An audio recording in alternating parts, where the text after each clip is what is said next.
Благодаря, госпожо председател. Колеги, усилията за преодоляване на проблема с тревожно високите нива на младежката безработица трябва да бъдат общи, целенасочени и ориентирани към ефективни действия.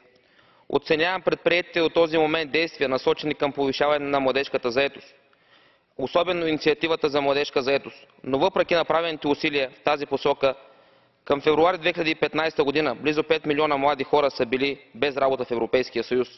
Съзнавайки сериозните затруднения, които държавите членки изпитват при стартиране на оперативните програми, подпомагани по линия на инициативата за младежката заетост, и аз бях сред онези членове на Европейския парламент, които подкрепиха предложението на Европейската комисия за повишаване размера на предварителното им финансиране. Знам, че само по себе си отпускането на допълнителни средства няма да реши проблема.